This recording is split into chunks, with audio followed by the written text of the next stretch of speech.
कल हमने CSS padding, CSS margin, CSS border, okay, ये देखा था। कल हमने सीएसएस हाइट और विड्थ की भी बात की थी। ठीक है। सीएसएस हाइट और विड्थ क्या होता है कि कोई भी डिवीजन या फिर एलिमेंट या फिर सेक्शन को हाइट और विड्थ देने के लिए काम में आती है। ठीक है। अभी क्या होता है, हाइट और विड्थ आप ऑटो, कोई लेंथ, पिक्सल, आरईएम सेंटीमीटर में दे सकते हो, परसेंटेज में दे सकते हो, या फिर इनहेरिट कर सकते हो। ठीक है। अभी अगर आप नॉर्मली इस डिवीजन को हाइट फिट देते हो तो उसका इफेक्ट क्या होता है दिखाता हूँ मैं आपको। ठीक है। अभी ये जो डिवीजन 4 है, चलो मैं और एक डिवीजन 5 कर देता हूँ मैं यहाँ पे।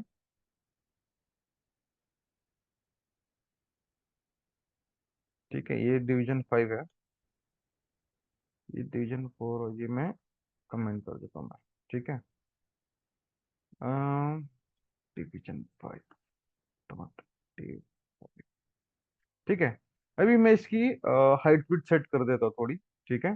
कहाँ गया ये?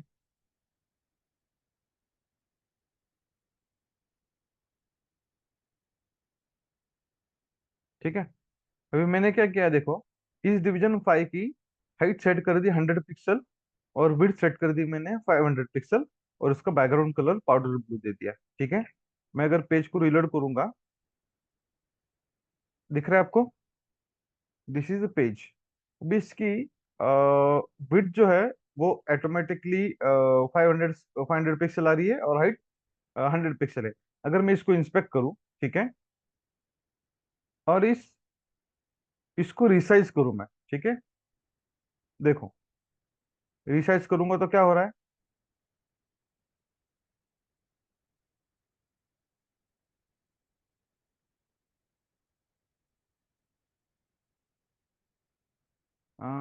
मोबाइल में नहीं चाहिए अपने को। ठीक है।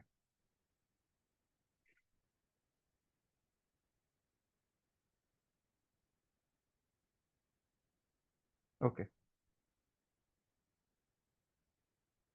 यहाँ पे दिख रहा है आपको? देखो, अगर मैं स्क्रीन रिसाइज कर देता हूँ मेरी, ठीक है, तो ये जो डिवीजन है ये स्क्रॉलेबल बन जाता है। देख रहे हो आप यहाँ पे? ये स्क्रॉलेबल बन जाता है। ठीक है। और ये जो विड्थ है यहाँ पर आ जाती है। अभी आपको दिखा देता हूँ मैं, एक मिनट।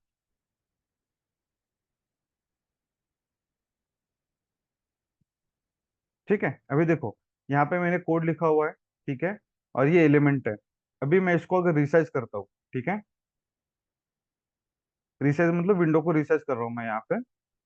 देखो, अभी क्या हो रहा है, ये जो विंडो है ये स्क्रॉलेबल हो रहा है, मतलब डिवीजन अंदर की तरफ जा रहा है, जो क्लियरली अपने स्क्रीन पर दिखता नहीं है। अगर मोबाइल स्क्रीन है तो क्या होगा, मुझे पूरा एलिमेंट देखने के लिए मुझे स्क्रॉल करना पड़ेगा हॉरिजॉन्टल। ठीक है। अब ये जो सिचुएशन होती है, ये सिचुएशन को हैंडल करने के लिए क्या होता है, हम यूज करते हैं मैक्स विड्थ। अगर मैं इस विड्थ को मैक्स विड्थ कर दूं, ठीक है, मैक्स विड्थ 5 पिक्सल और 500 पिक्सल, जैसे कि यहाँ पे है मैक्स विड्थ। ठीक है। तो देखो ये स्क्रॉल निकल गया, और जैसे मैं स्क्रीन की साइज कम ज्यादा कर रहा हूँ, ठीक है, तो वो डिवीजन अपने आप एडजस्ट हो रहा है, और अपना पूरा का पूरा जो अंदर का कंटेंट है वो भी एडजस्ट हो रहा है। बराबर है? पहले क्या हो रहा था देखो, अगर मैं इसको मैक्स विड्थ की जगह सिर्फ विड्थ कर दूं, ठीक है, और रन कर इसको, तो देखो जो एलिमेंट था, जो अंदर का कंटेंट है वो अंदर चले जा रहा है, स्क्रॉलेबल बन रहा है नीचे, मुझे उसको देखने के लिए स्क्रॉल करना पड़ रहा है। ठीक है। और अगर मैं इसको मैक्स विड्थ देता हूँ, ठीक है, तो क्या हो रहा है, जो कंटेंट है वो एक पूरे स्क्रीन पर आ जाता है, स्क्रॉलेबल नहीं बनता है, सिर्फ उसकी जो लेंथ है वो बढ़ रही है, मतलब एलिमेंट एडजस्ट हो रहा है अपने ब्राउजर की साइज के हिसाब से। ठीक है। तो ये करने के लिए हम मैक्स विड्थ यूज करते हैं।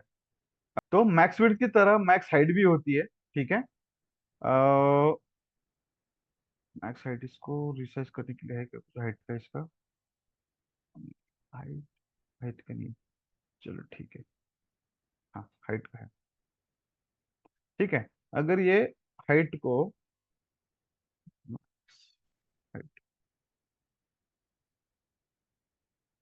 ठीक है,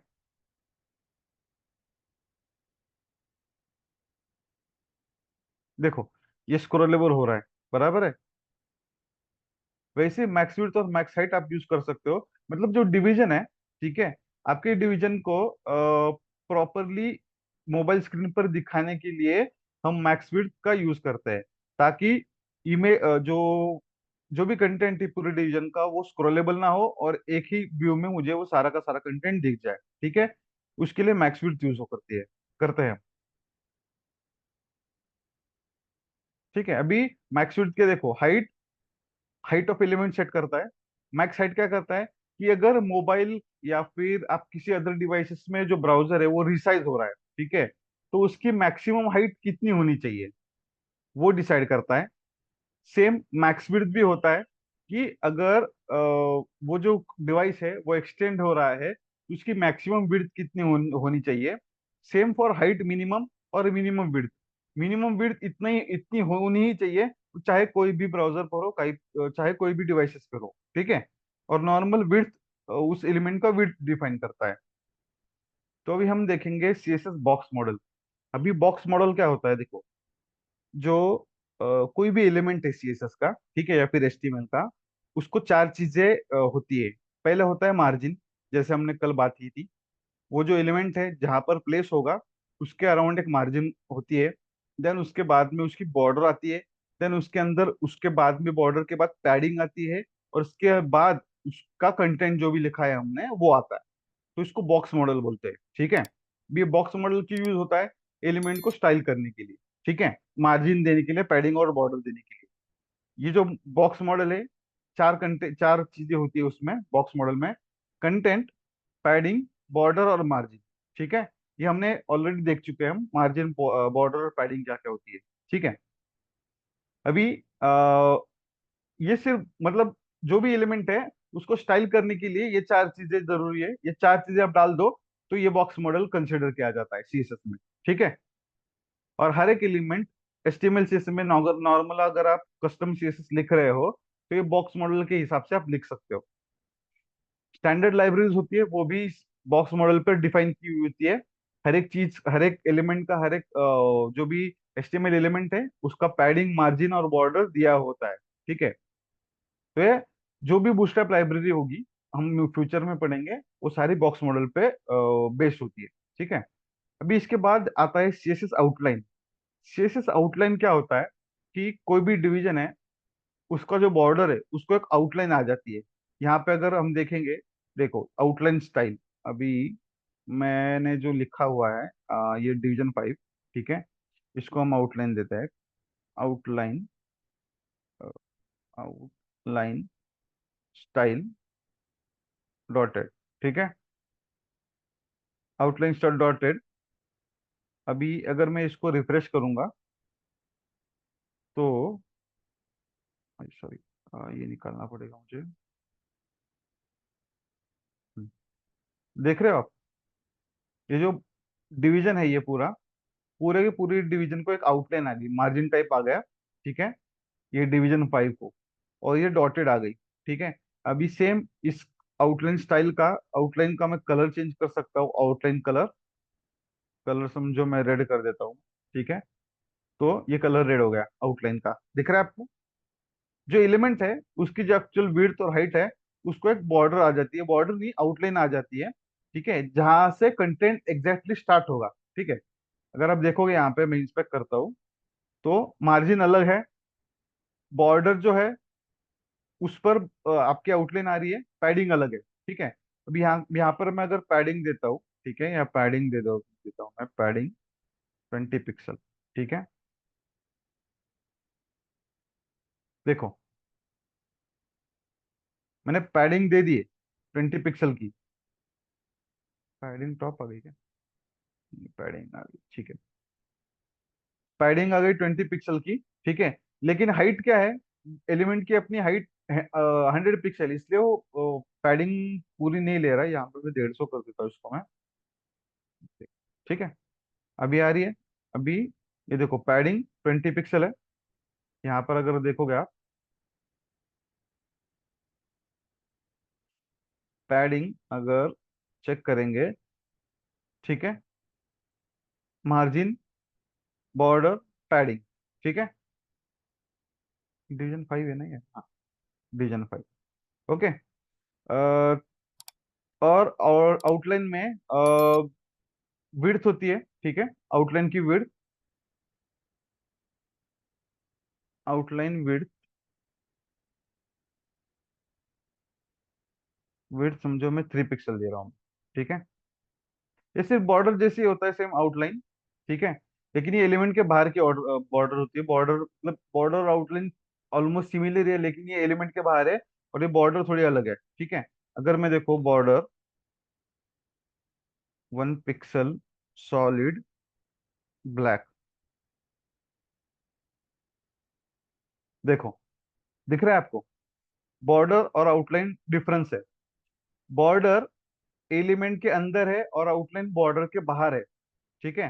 तो बॉर्डर के बाहर जो आता है उसको आउटलाइन बोलते हैं, और जो एलिमेंट के कंटेंट के बाहर होगी, एग्जैक्ट बाहर, वो बॉर्डर है, ठीक है। अगर मैं इसको थोड़ा सा, अगर आपको डिफरेंस नहीं समझ आ रहा है तो यहाँ पे मैं 1 पिक्सल को 3 पिक्सल कर देता हूँ मैं, ठीक है।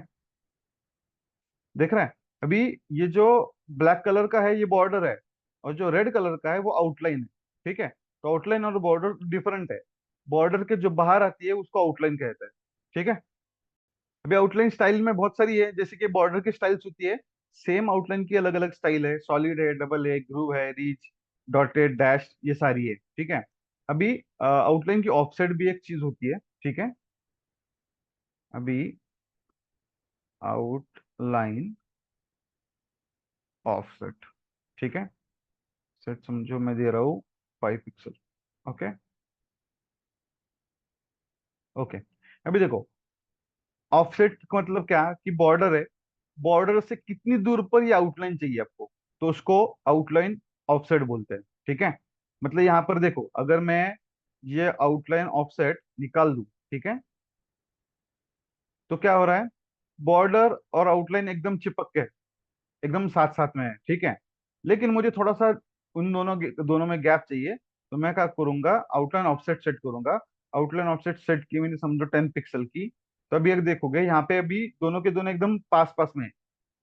अभी देखो, ये बॉर्डर और आउटलाइन में डिफरेंस आ गया, डिफरेंस मतलब स्पेस आ गई, ये स्पेस क्यों आ रहा है, आउटलाइन ऑफसेट के लिए, ऑफसेट की वजह से। तो आउटलाइन के चार चार प्रॉपर्टीज हैं, ठीक है।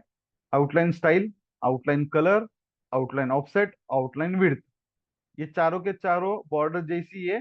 सिर्फ बॉर्डर में आउटलाइन ऑफसेट नहीं होता है, सॉरी ऑफसेट नहीं होता है, ये सिर्फ आउटलाइन ऑफसेट, आउटलाइन के लिए ऑफसेट अप्लाई अप्लाई होता है, बॉर्डर में ऑफसेट नहीं होता ये, ठीक है। अभी जैसे हम बॉर्डर को शॉर्ट हैंड प्रॉपर्टी लिखते हैं या फिर मार्जिन को शॉर्ट हैंड प्रॉपर्टी लिखते हैं, ठीक है, उसी तरह हम आउटलाइन को भी शॉर्ट हैंड लिख सकते हैं। अभी उसको देखते हैं कैसे लिखते हैं, outline 2 pixel dotted red colour, dotted red colour, और मुझे दोनों में आउटलाइन बिट चाहिए, समझो 5 पिक्सल का, ठीक है। ठीक है, ये आउटलाइन ऑफसेट यहाँ पर सेट नहीं होता है, आउटलाइन ऑफसेट आपको अलग से ही स्पेसिफाई करना पड़ता है। अभी देखो यहाँ पर आ गई, ठीक है। आउटलाइन ऑफसेट अपने को अलग से स्पेसिफाई करना पड़ेगा।